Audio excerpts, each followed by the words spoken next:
All right, so the general idea here is just to do. Actually, you know what? I don't really have a general idea, to be Okay. honest with you.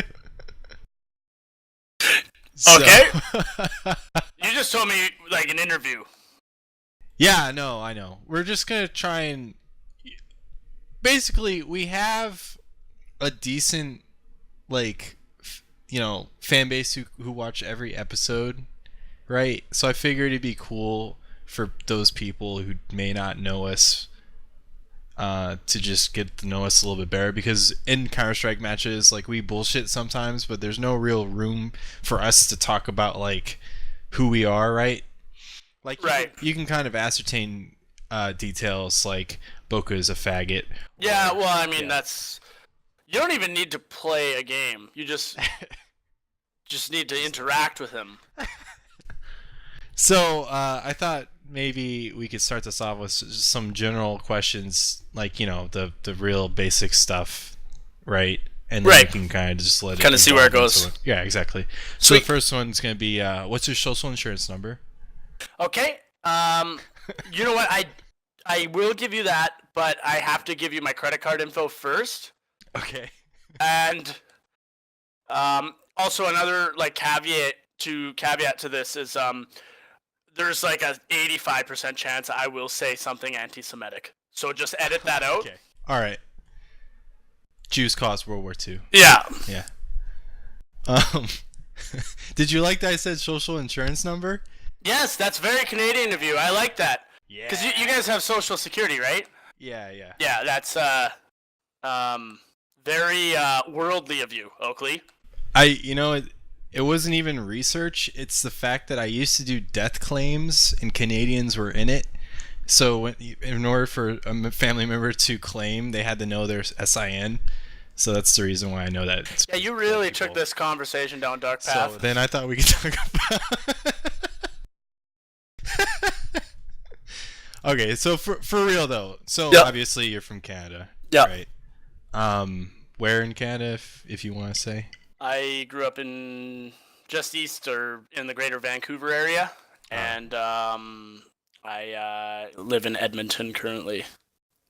Edmonton is a hellhole. Yeah. But yeah, I live here now. Cool. Vancouver's a beautiful city. I love it. It's like one of the best cities in the world by far. I honestly especially now that I've been living, like I'm old enough that I've lived in other cities at different times. Like I can't help but want to go back to Vancouver like all the time because the weather's awesome, especially compared to the rest of Canada, and the just the overall. I mean, living there also helps. I mean, you know people and stuff like that. But I will say about Vancouver is like the people are a little bit colder than the rest of Canada. The people, I mean, like the way that people interact with each other. But other than that, I mean, it's not very many places that you can go golfing and skiing on the same day. Yeah, I mean, Kabul might be giving it a run for its money on. Kabul is can't beat Kabul.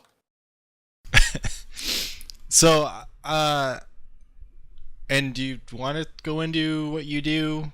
I mean, you don't have to. I mean, I probably legally can't get into too much of it, but I am in the military. Like, I'm in the infantry in the Canadian Army. Canada has an army.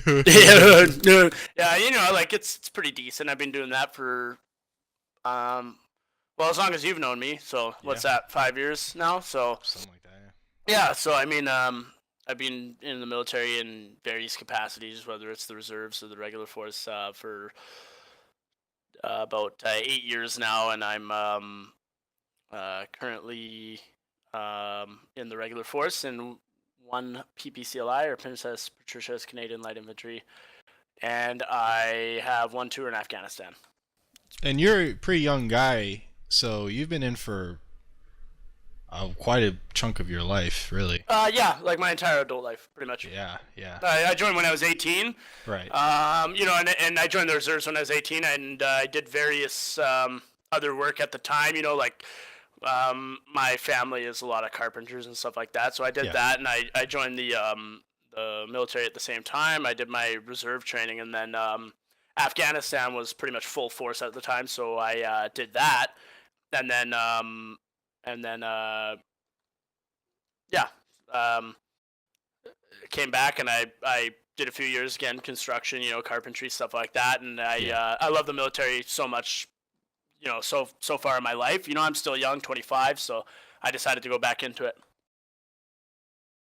and ruin my body. But yeah, it's not like. By the way, I feel like this was just like the scene from Airplane where I tell you I can't legally talk about it and then tell you everything about it. I just mean I can't go into specifics. Yeah. To be fair, I didn't talk that second half because I got a call from the Chinese place. Oh, you son of a bitch. So I was pouring my heart out to you, okay? You don't even understand. So, I'm sorry, are you in the army? No, I'll be right back. Yeah, no problem. Okay, so probably a perfect segue to Counter-Strike. Yep. Right? So, why do you play Counter-Strike? What keeps bringing you back to the game? First off, what was the segue? Chinese food. Oh. Yeah. All right. Well, what got me into Counter-Strike, or why did I keep going back? Both? Both. Well, I like to consider myself like kind of a pretty hardcore gamer, and I guess when I first started gaming was in about. Well, actually, I've been gaming for as long as I was alive. So, I mean, my dad introduced me to Doom 2 when I was like 4, which he probably shouldn't have. That sounds like a terrible parenting decision. But nonetheless, I was inside. I played Doom at probably around Doom 2, anyways. Doom 2 around the age of 3, 4. My brothers were huge into it. So I was always hooked to sort of first-person shooters. And then I guess Quake was another big one. So I just love first-person shooters in general. And then when Half-Life came out, I mean that was just such an incredible game. And I sort of had never really been introduced to like what modding was and stuff like that, I guess. But when Half-Life came out, I loved that game so much, and so I always kept up. Like, and I was only like 8 or 9, but me and my brothers, we loved gaming so much. And my brother one day he introduced me to Counter-Strike, and that was I think in the original like very first beta or alpha that came out. Really, like when it first came out, I played quite a bit of it with my brother back when I think they just had like Mansion was I think the only map that they had, or one of the few maps anyways. Yeah, I've been playing it since 98 and or 99 when it came out, and I really it's such a bare bones basic first person shooter. I mean back then it wasn't. Back then it was something innovative. It was different. It was something that was quite new. The idea of you're dead until the round's over. I can't think of many games that were doing that. You know what I mean? Yeah. So that was cool, and in my childlike mind at the time, I thought that was very realistic, right? Like you're dead, man. So there was that, and then I just would play on CS Assault 24/7 servers all the time. I got really quite decent at 1.6 for a guy who was just playing on regular servers and just having fun, not really competitively.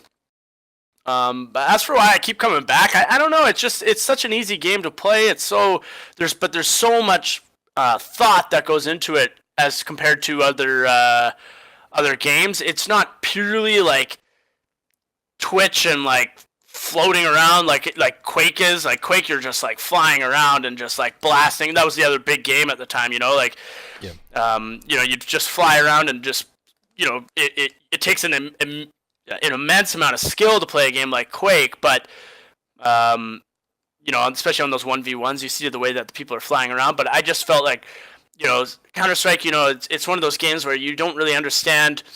Like there's so many different levels to it. There's the levels of just economy.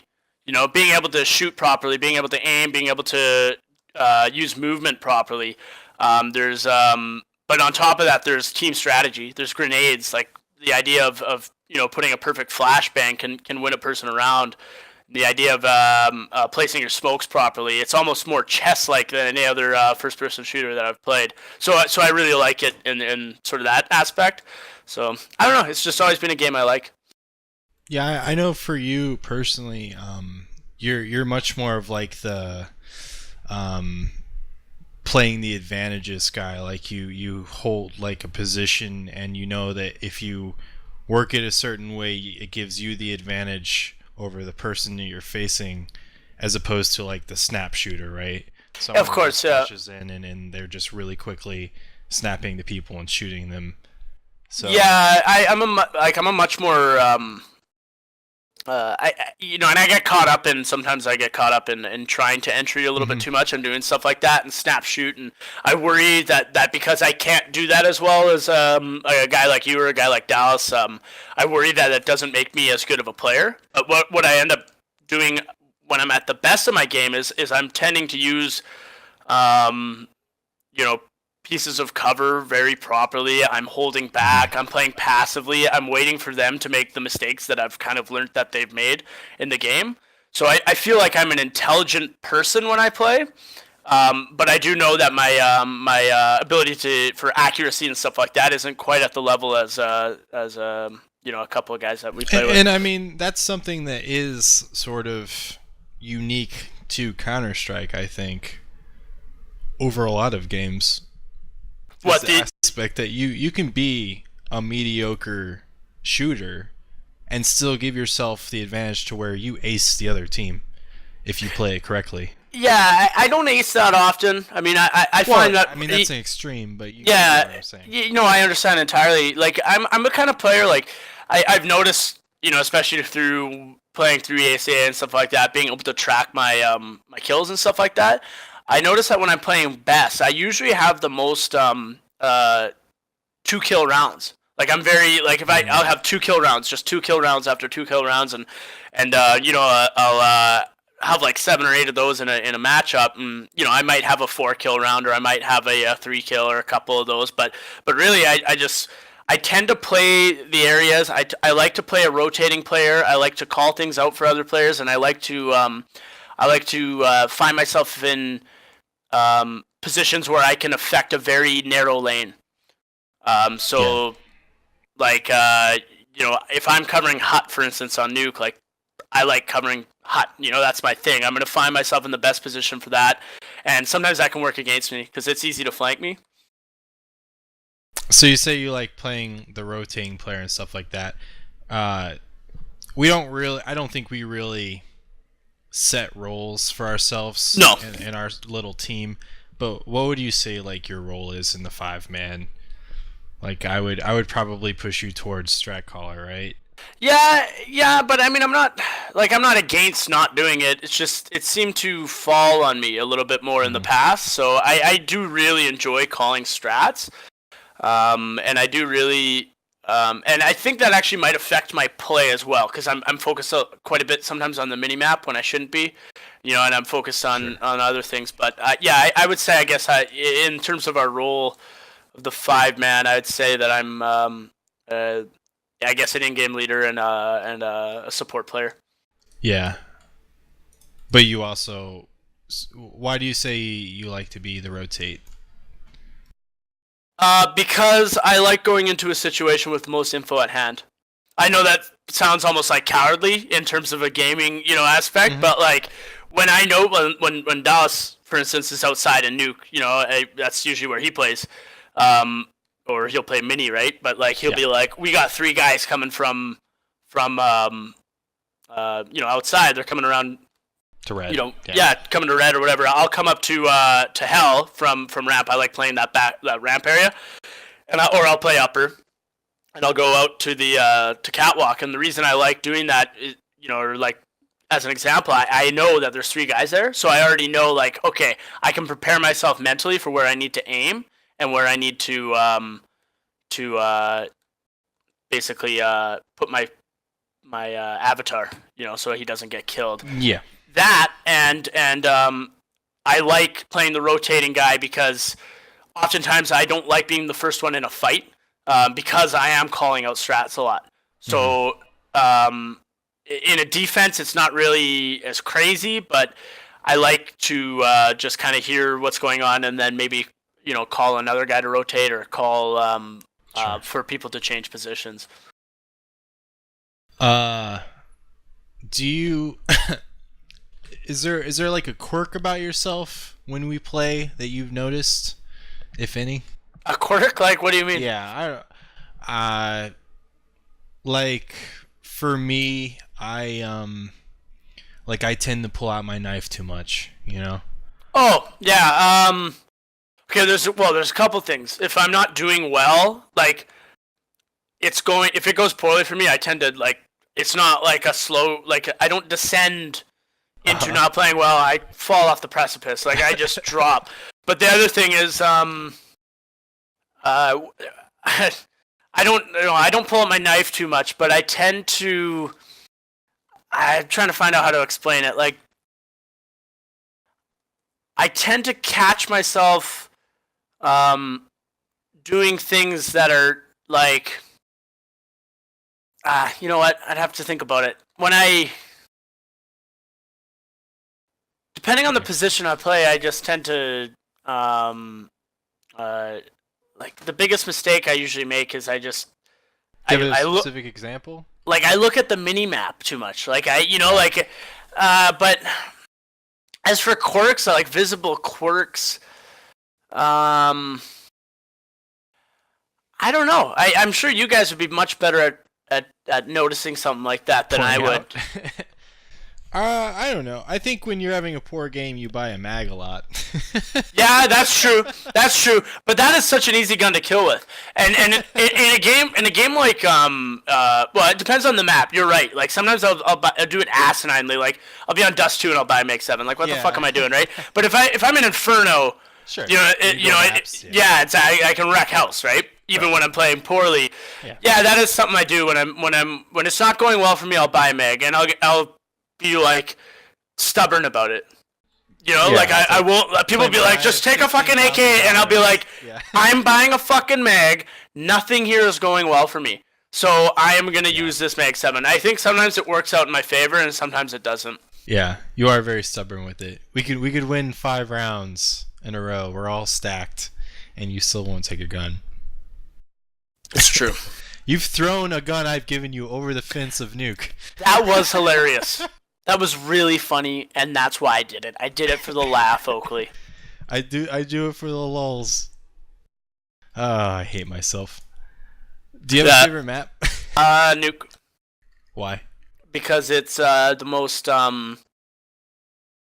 for the defending. It's definitely stacked on the CT side, and I know a lot of people don't like it that way, but it's in terms of the way that I understand the map, I feel like I understand it the best, especially for strat calling. I feel like I know what works on it better than say the average guy, but I also feel like it's kind of the most chess-like. I guess I go back to that term, but it's the most Okay. chess-like. Like there's very specific angles to hold, but it's not so closed off that you can't choose another direction to go. That's fair enough. So Yeah.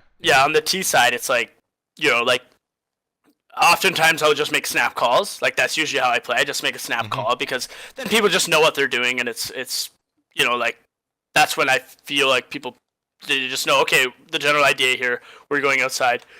If we get a pick, we'll wrap. Yeah.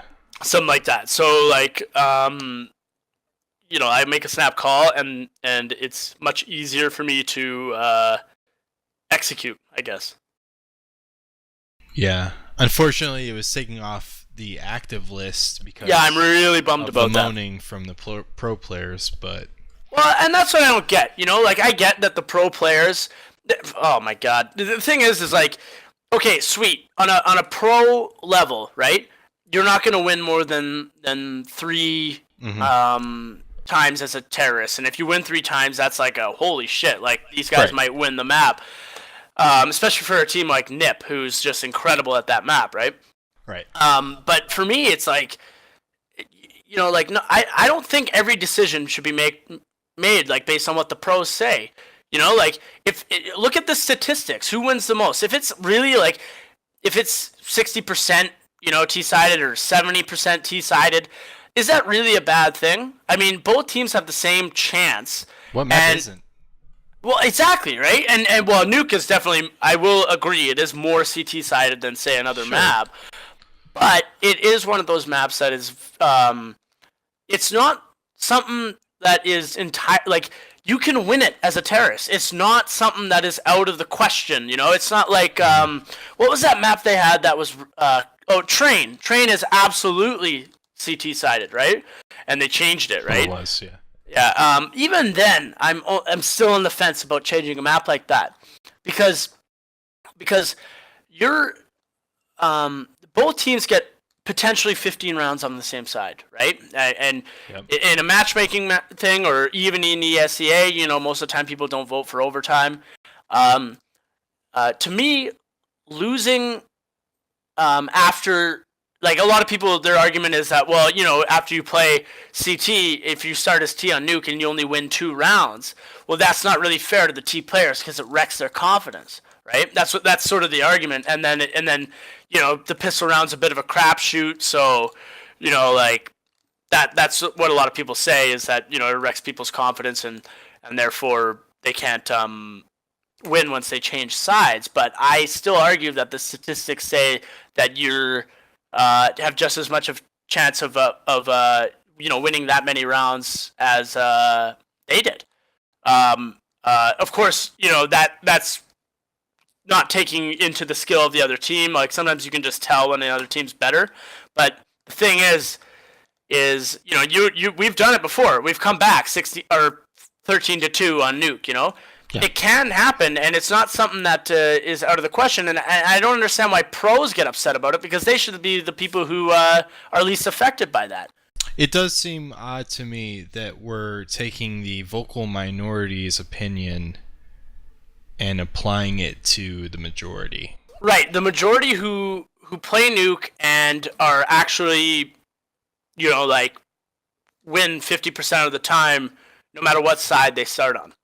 It is such, and actually, I would argue too, going back and watching pro games on Nuke are some of the most exciting matches I've ever seen. I agree. It's such a hard map to play effectively, especially as a terrorist, but it is even really hard to play as a counter-terrorist, in the way that the team dynamic is much more focused. Like there's no way you will win that map without every single person working as a team player. Yeah. Because there's such specific avenues, right? There's 3 real avenues to Nuke. Yep. Outside, lobby, ramp. And if one folds, then you're in real trouble. Yeah, I mean, you got three ways, and you got a like, one is ramp, and then you got 2A and 2B, I guess would be like hut squeaky and down vent, right? And then you got 3A and 3B, which is wrap and go down secret. Outside is definitely the most dynamic in the way that it's options, and it's you're the person who plays outside is exposing themselves to more risk as a CT, but as a T, you have the least risk of just getting wasted as all your dudes come through one way. Yeah. I'm. It's just. It's very confused. I think there was an argument from the tournaments that the matches were boring to watch, and I think we're both in agreement that that's just not true. I mean, you see these amazing comebacks that Nip did, and very games back when very games would play and stuff like that. Like the best matches that were played were Nip versus very games on Nuke. There was one about a year ago where they won 2 rounds on T, and they won when they flipped over to CT. Exactly, which should not happen. I mean,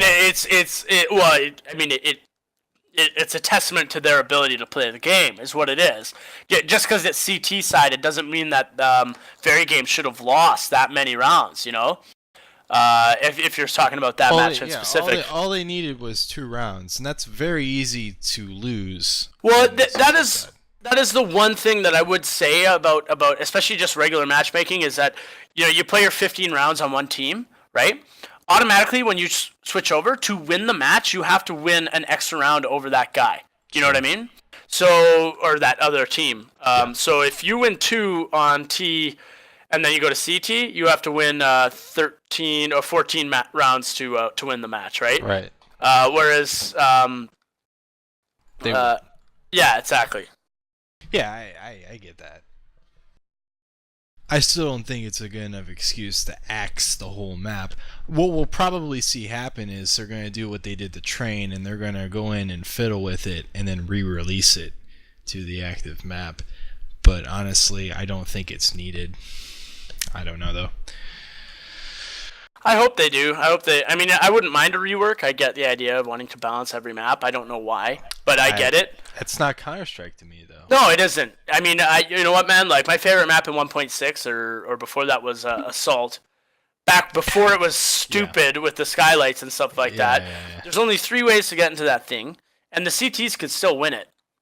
Now, at the same time, I grant you, I didn't play 5v5 competitive back then. In my opinion, it was still a viable map. Yeah. In competitive. Close, yeah. It was a staple of 1.6, really. Well, let's direct our anger at this to the pro scene. Oh, Jesus Christ. You really want me to get into this, don't you? Yeah, I do. So, let's talk about the pros. Yep. How much do you love the pro scene? That's a leading question, Oakley. I don't. I hate it. You know that. I mean, the thing is like, I don't really have respect for pro players of Counter-Strike. No, I have respect for some. Let me preface that because I know this might get me a lot of hate. Why do you have respect for some and respect for, let's say, majority of them not respect? I think that most of the pro players, they always call it esports, right? Esports, right? It's the same reason I can't stand like most, or any like sort of cocky basketball player I see, right? Like, or like soccer stars or stuff like that. Like, I just feel like there's an attitude among the pro scene that it's like sort of like the asshole like internet became pro. Yeah, like they became like celebrities, and really they're just the same, scumbag that was calling you the N-word fucking 2 weeks ago on a CS match. Like, like that's part of it. I think that a large amount, like you hear about these match fixing scandals and stuff like that. You hear these hacking scandals, things that are going on with trading, all this stuff, and none of them they all seem just really weaselly about it. A lot of them are going, well, I kind of knew a few of the iBuyPower guys in 2009, or I kind of played competitive with a few of them in 1.6, so I'm not really going to call them out for the stealing that they did. So not only do you have guys like iBuyPower and guys, like that, but you have like the dudes who are hacking and stuff like that. Like, yeah, you have all that, but you have these guys who are just like, kind of just not will. It's kind of like how the NFL reacted to what's his face who got the murder charge last week. Yeah, they're just kind of like, oh, it's too bad that he ruined his career. It's like, no, he killed someone. Like, go fuck himself. Like, that guy sucks.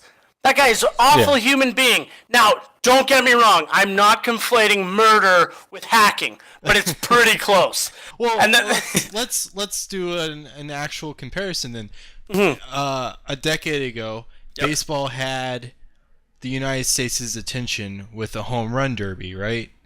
you had Mark Barry McGuire Bonds. Mark McGuire and Sammy Sosa. That's right. That's right. Yeah. Yep. And Ken Griffey Jr. Yep. in third. Turns out 2 out of 3 were juicing, right? Yep. So my question to you is, what's the difference, really? Like, do you hate baseball players the way you hate esports players? I think that, yes. I guess I could say that I really don't have much respect for a lot of baseball players, especially in the handling of the steroids things that happen as well. However, baseball is sort of a different beast. They were all juicing and a lot of that had to do with the commission and stuff like that. A lot of people, I don't know, like I don't really follow baseball as much as well, don't get caught up in that aspect. Are you saying that you just don't have respect for players that don't play by the rules, and it turns out that esports has a lot of players that there's that. Yes, I mean, esports has a lot of players who, especially probably in the semi-pro scene, you're probably going to see a lot of hackers. But this isn't me acting like I'm a pro or anything like that. But the thing is like, I know I'm not amazing at Counter-Strike, but the thing is like, you see all these players, that are hacking, and then you see other players that forgive it, and then on top of that, you see the community that forgives it. They say, well, he only hacked once in 2009. Like he says he doesn't do it anymore. Things like that. Like when Steele stole all that shit, right? When Steele was stealing. Fuck, I hate that joke. And he still has an active fan base. And he was brought in to cast for a tournament.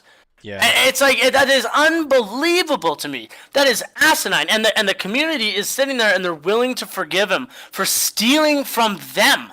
He didn't even steal from. He didn't. It's not like he stole from a member of. He didn't steal from like nothing. Or like he didn't steal from like Get Right. Like who cares about that? He stole from the fans, and the fans go back to him and pay his bills. That is asinine to me. But then the other part of it is all the other pros are saying, "Oh, a lifetime ban. It's too harsh on a guy like that. It's too harsh on a guy like Steele to ban him for life." The guy is a scumbag. And you can see it, and just that sort of whole weaselly attitude that you see in all of like esports, especially in Counter-Strike. It is just frustrating to watch. And you know what it does? All it does is contribute to making guys who are like you or me, and not that I ever want to be, but guys who are like you or me or like at my level who play Counter-Strike a lot, all it does is make them discouraged from ever trying to become pro or become better at the game because they feel like they're going to be up against a bunch of hackers and thieves and fucking losers. And So I don't think it helps. Anyways. I think it's really disappointing that Counter-Strike is in a unique position to really push forward. I hate the word esports, so I'm just going to say like a new sport, right? And along with Dota and League of Legends League and whatever, StarCraft and even though StarCraft's kind of dead, but it's true. Counter-Strike right now is a huge cash cow. It's got a huge audience every tournament, and it can only get bigger. Yeah, right. Yeah, but everything surrounding it is just awful. You almost need to take them out to pasture, like all the pros, and just get people who actually want to become pro. A lot of these guys who are pro now, they're the same. Like when they started playing Counter-Strike, they started when you or I started. Like they never thought that they'd be successful at it in a way that could make them a viable amount of money. And I do see guys like I do see players like Fiflarian. I see players. A couple guys on Fnatic. I see a lot of players that I do like, and I really, nothing I really like. Semphis is an asshole, but I like him. Like none of these guys I think are hacking, but I do think that this weird sort of drama, like even with especially with guys like Semphis and stuff like that, like they talk about like, oh, I don't really like this player, and I don't really, they act like they have like they act like it's like celebrity who has like a rider. Like Uh, they need like, I only eat green M&Ms and fuck the rest. It's like I just don't understand where their entitlement comes from, and I don't know where like they just act like they're above everyone else. They're fucking gamers, man. Like that's it. See, I think I've had this conversation with you before, where you don't call them athletes, Fuck no. right? Um, I grew up. I was born in 1989. I grew up watching hockey my entire life. I'm a diehard fan of hockey. The players who play gentlemen the sport are gentlemen. Um, Not all of them. There's the odd scumbag, and it's always good to have a villain in sports. Sure. You always want a villain. But when I start, the way that they conduct themselves in hockey, obviously athletics is huge. You can't sit in your chair and be a hockey player. But just in terms of the attitudes of the players, I mean, I get that some of it's controlled by the league, but a lot of it is just these people are grew up oftentimes very salt of the earth people, and they're lucky to be where they are, and they know they're lucky to be where they are. right. And on top of that, like you'll see trash talk, you'll see all that sort of stuff, but when the game's done, I don't know. But do you think that's across the board for every sport? No. I think that there's different attitudes that come in different sports. Sure. And maybe quote unquote esports is just inherent to the beast because they are playing video games. Yeah. But Yeah, is I it, mean, these people grow up in the internet. They grow up, Yeah. reading fucking 4chan and Reddit and stuff like that. And no offense to 4chaners and Redditors out there. I go on Reddit all the time. But like you get these sort of ways about you, especially growing up in a gaming world. Like we talked about it earlier. Like about the way people talk to each other in gaming.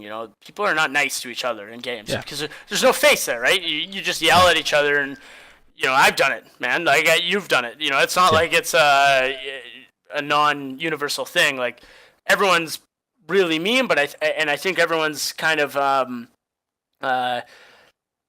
got this mentality of. I guess it's just maybe I just don't like the internet. I don't really know how else to explain it. I feel like an old man saying that, but there seems like there's just this certain weaselly attitude in the pro scene, and I don't know really how to put my finger on it. I mean, But even when you see Get Right saying like, oh yeah, like when they came up to him during when I think they lost to Fnatic actually for DreamHack, and he goes up and he says, what do you do to prepare for a match? He goes, I watch highlights of myself, and everyone gets up and cheers like, go fuck yourself! What a fucking asshole! Who does that? Hockey players do that, and people say, what the fuck, man? Do you think it's fair though to say they're not athletes because of that? Because there's Because they act that way? Like is one correlated to the other? like I don't know. Like, are you trying to say like, do I think it takes more dedication to be an athlete, or like? I don't know. I mean, I don't know if we maybe the definition of athlete is a little antiquated, Mm-hmm. and maybe we should call them athletes. And if we did, they would maybe take a little bit more responsibility for the way they are. I don't think a label will do it. Like, would you call a poker player an athlete, or would you call a darts player an athlete? I don't know. I mean, Yeah, I mean, the thing is, I would call. I mean, I watch curling. I love curling. It's probably a bit more athletic than most sports, but it's definitely on the fence for me. It's definitely a sport. I don't like people who say it isn't a sport. It's a rating of skill of versus each other. yeah. And that is something that is very great. That we have a kind of a new sport now in the last 15 years. We've come up with this. It's an entirely different thing. Cyber sports, I guess, or esports. Cyber was the big word 15 years ago. Cyber Athletics Professional League.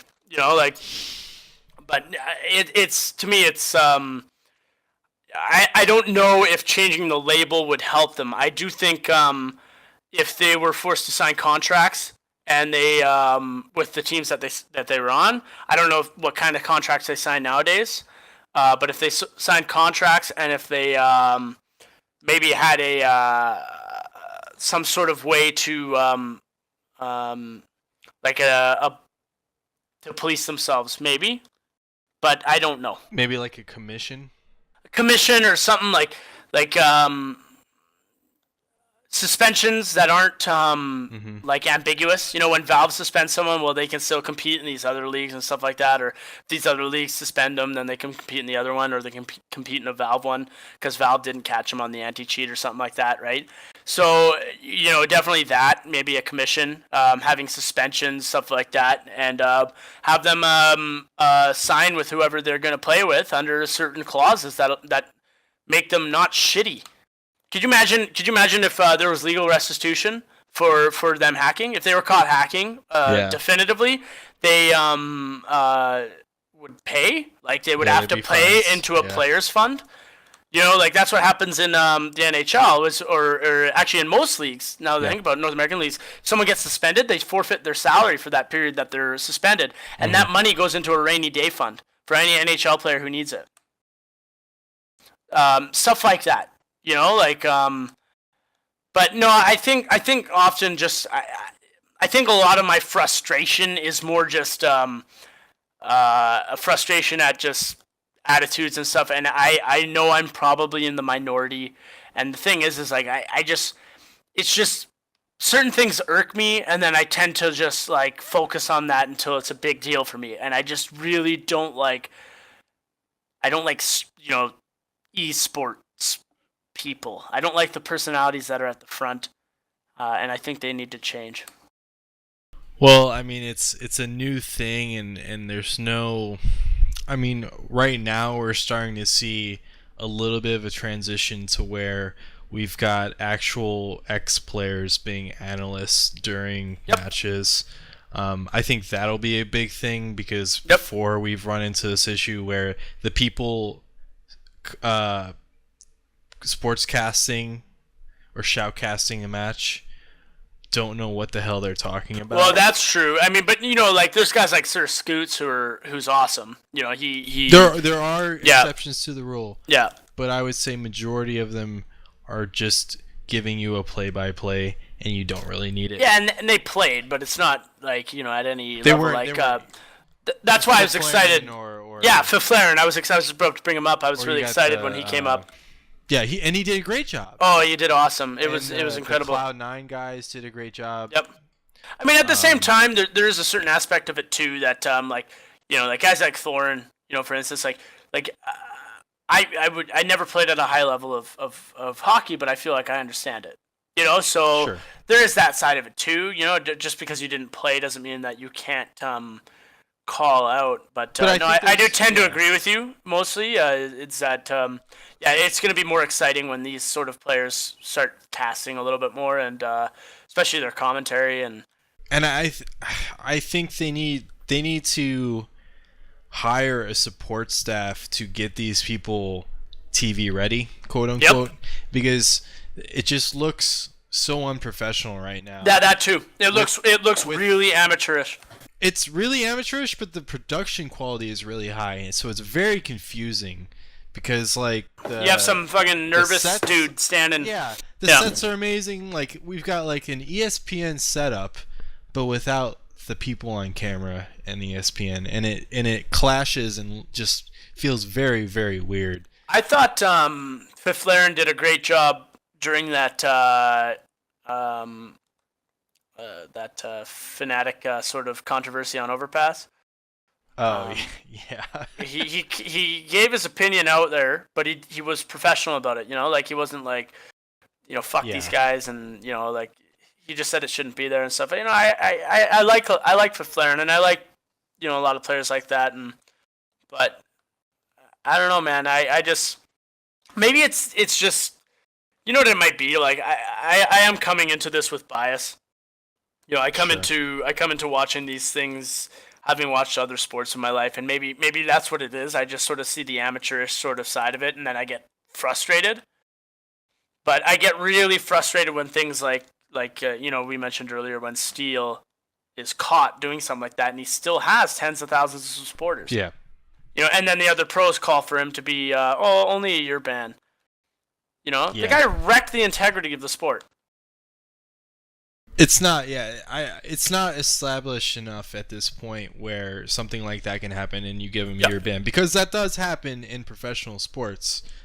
But these are also staples, like they are sports. Well, in certain sports like soccer, if you match fix, you get criminally charged for it. Well, yeah, but I mean, Counter-Strike is still it's too young momentum. For that. Yeah, it's still building momentum, and yeah, I don't think they can really. I don't think they have the clout they think they have to make those types of decisions. I agree. Yeah, so it is what it is. Yeah. I mean, I hate saying that it is what it is, because I hope it does change. That's what I hate is. I hate that saying the most, I think. Yeah, I said every once in a while. I hate it too, though. Yeah, it is what it is. Yeah, man. I don't know. That's kind of all I got. Is there anything else you want to say? For esports?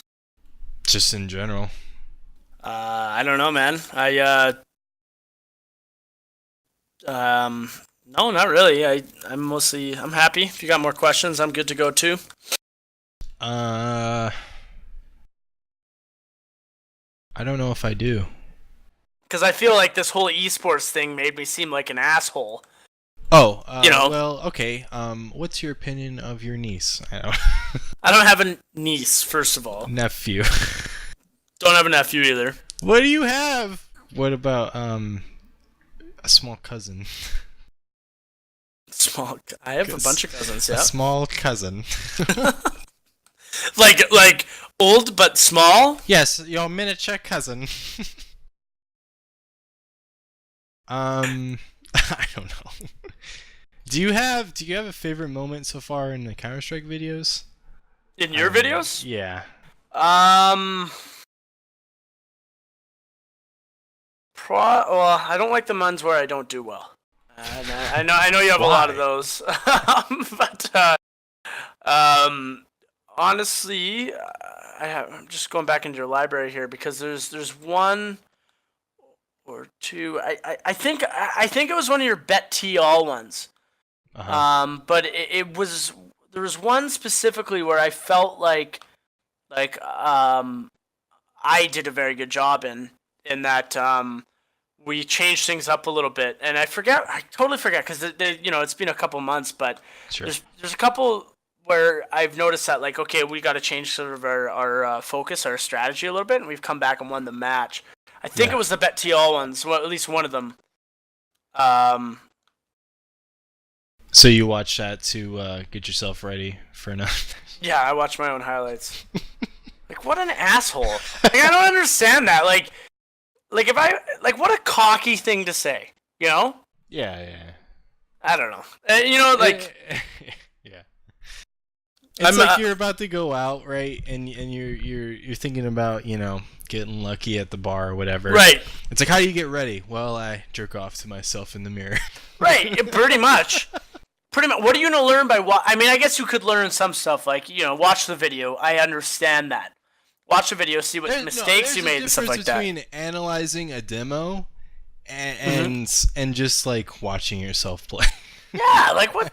By the way, I realize how much trouble I'm gonna get in for calling out the Messiah get right. But the thing is like, I just don't retire anyway.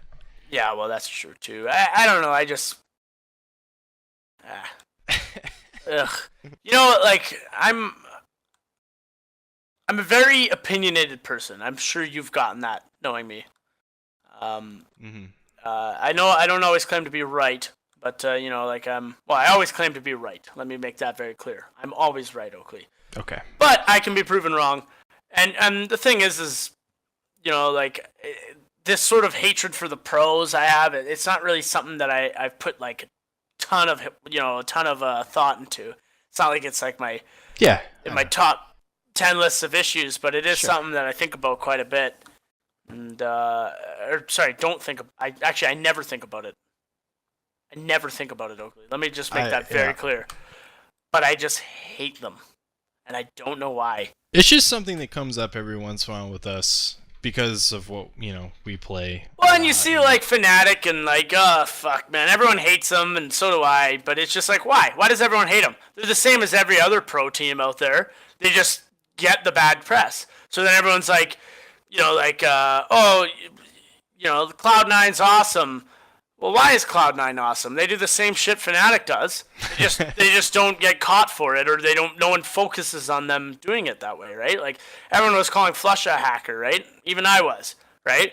Thing is like you go into any of their fucking streams, you can find out a way that they were technically quote unquote hacking. Probably not, but the thing is like I don't know. It's just the whole thing. I just keep it away from me. Yeah. Do you have any other topics you wanted to get into, or? I off the top of my head, I honestly don't. So if you got something you want to talk about, go for it. I have a question for you. Oh, okay. Okay. Is this my interview now? Yeah. When you do your videos, right? I don't do it. My secretary doesn't, but yeah. Oh, right. Okay, your assistant. When you do your, what goes into you choosing a mission to show? You mean match? Or mission? Sorry, match. Yeah, sorry, I got a little. This is an Arma. Yeah, my bad. Typically, it's the ones where I, am a sexy beast and I do amazing in it. No. Well, I wouldn't doubt it. I wouldn't even care. It's your channel. There is. I joke about that, but there is some merit to that because I know that. Well, okay. It's kind of two-sided. One side is to that point. One side is if I'm not doing well, that means we're probably all not doing well, right? And the match is just a bust, right? Right. Secondly, if I'm not doing well, that means that the majority of the video is going to be a very frustrating experience for the viewer. Right. Because it's just constantly going to be me dying and then switching over to spectator. I might not always catch the action, that sort of deal. So there is some merit to picking a video where I do relatively well. And I try not to only pick videos where I do really I am top of the scoreboard. I'd say actually a majority of my videos I'm probably not top of the scoreboard. Right. But well, it helps that Dallas plays with us. Sure. And another thing I do is I try and look for interesting matches. So like you mentioned earlier where we turned it around and won after having a really awful side, I try and pick stuff like that. And then also on top of that, I try and pick matches where there's sort of a bigger picture Counter-Strike thing. Yep. And I'm trying to show it in a microcosmic view in the video. So like the one where we ran into the hacker on Cash, I chose that one because I wanted to show there are it's not an overblown issue. There's a lot of people who cheat in Counter-Strike. Well, that's one thing like that is really frustrating as well. Is the cheating in Counter-Strike. It's insane how bad it is. I mean, I'm of the personal opinion if you're caught cheating, you should just lose your Steam library. There needs to be real consequences to this instead of you get a weak fact. I think that I think they need to start tagging IPs. Yeah. And the problem is people can fake that. I guess true, right? I'm not. Super... You can proxy. You can buy 15 copies of Counter-Strike. That's true. But there needs to be real infractions. I also think Counter-Strike needs to implement a minimum hours before you can match. It doesn't make sense to me because they did that for Dota 2. Yep. But then they never rolled it out for Counter-Strike, and it's really confusing because I think that did alleviate a lot of the issues that Dota 2 was running into. Absolutely. It doesn't make sense to me how lenient.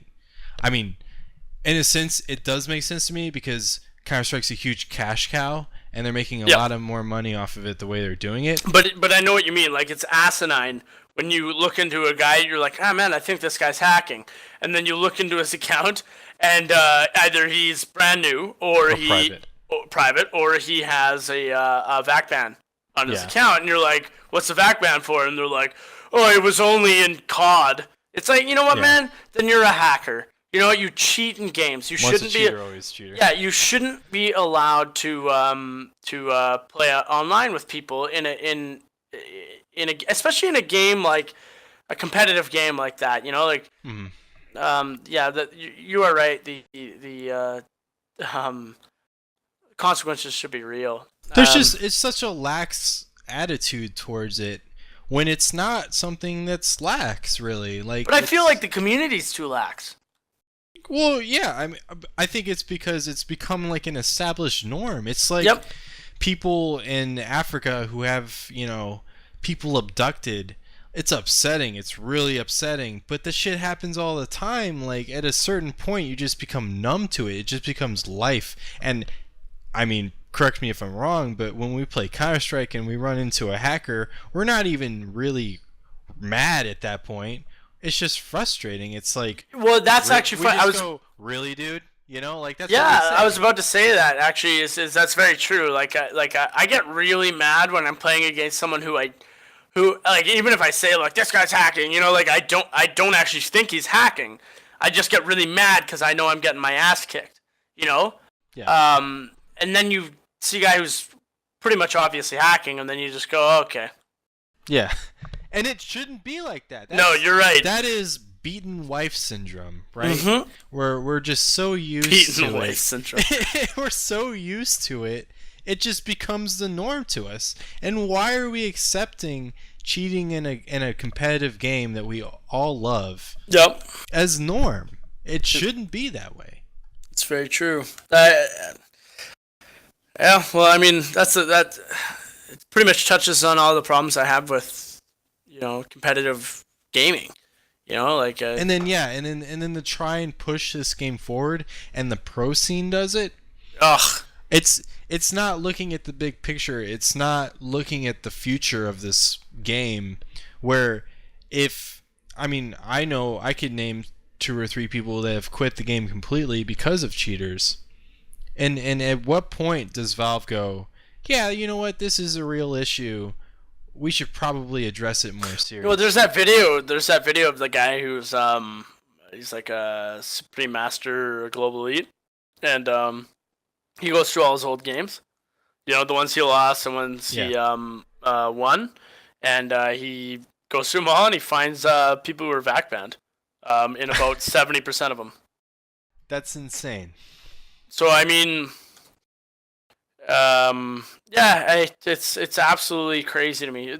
It's I don't know. I love gaming. I love Counter-Strike, but there is a problem there, and it needs to be dealt with. But it does, and I hope it's not an issue that gets addressed in Counter-Strike Go 2 or whatever the fuck, I hope it's a Counter-Strike Go issue that's resolved. Right.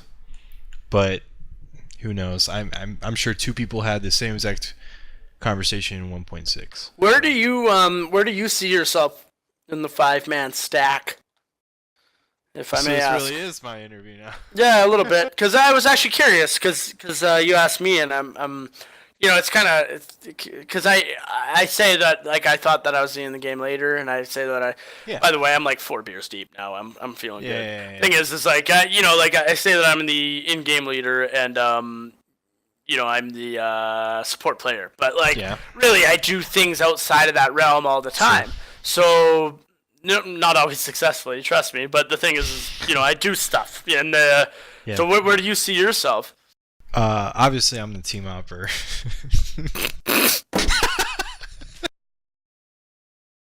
Period. You know what's funny? Now that you mention that, we flip the script back on me, as I like to do. Let's talk about me. Okay, that's what this fucking interview is about. Yeah, no. But can I just interject real quick? Mm-hmm. I delayed this like a month, the announcement video, because I knew you were going to be the first pick. Yeah. And I knew you were on exercise, right? Mm-hmm. you're out in the field. So I was like, okay, well, I'm gonna wait until right before he comes back I've been from so exercise. fucking busy, man. So the video drops, and then a week, and then like 3 days later you get back, and then 2 days later you're gone for a month. 28 days, I was gone. Yeah, man.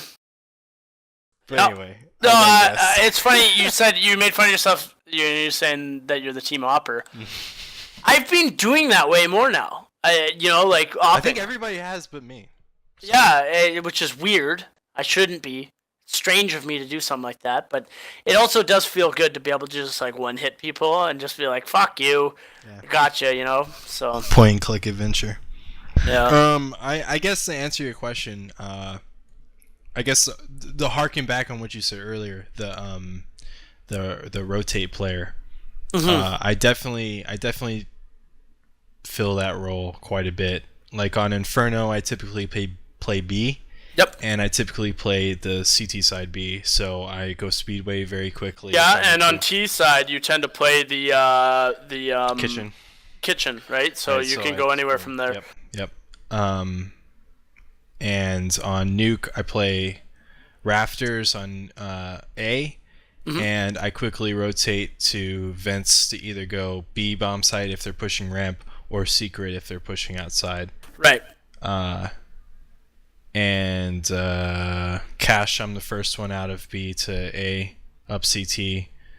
I could go on, but so yeah, I definitely do that, and I think I like doing that because I just like reinforcing where I think they're going. I like being the extra man just to buff the bomb Right. site. I'm not necessarily doing it to get in the action, gotta get the kills, but just to. I mean, it's a team game, so I'm trying to stack the odds in our favor, right? For sure. The other role, I guess, would I don't know. Sometimes I'm entry. That's kind of like. I noticed you're throwing through the- usually second man in. Yeah, it's kind of like up in the air who does that. I guess whoever's first. Okay, I found out my quirk. Now that What's I'm your quirk? okay, when I call something and I call a rush, for some reason I'm always the first guy. Like just like let's fucking go, and I'll run through smoke. Like every single time, I'll just run through smoke because part of that is like the idea in mind where I just want you guys to like do it. Like I want you guys to like commit and go through. The other side of it too is like I kind of want to be the hero sometimes. And I'd say about 85 to 95% of the time it does not work out for me. Right. But when it does, it's awesome. So when I'm calling like especially an eco rush, I'm the guy who's just like fuck it, let's go. Like even though I'm supposed to be calling like guys hold back, but I'm just like go right in. So I think that's generally it. I've also noticed I'm way better at P250ing than any other gun, which is strange to me. You say that a lot too. Yeah. But for sure. other than that, yeah, I'm pretty average. I like beer a lot. I like beer. What's your favorite beer? Right now I'm drinking Alexander Keith's white, premium white. White what? What is it? So it's white. What white Beer. Belgian lager? Oh, well, it's from Nova Scotia. I don't know what that means. Okay. Nova Scotia is east end of Canada. Yeah. I don't know if you knew that. Yeah. So I drink this mostly, but Okay, fair enough. yeah, that's about it. Yeah. Anything else? Nope. All right. Dot's messaging me if we want to play. So. If you want to play, I'll play. All right. That's a perfect way to end this. All right. Let's go play sounds some good. Counter Strike.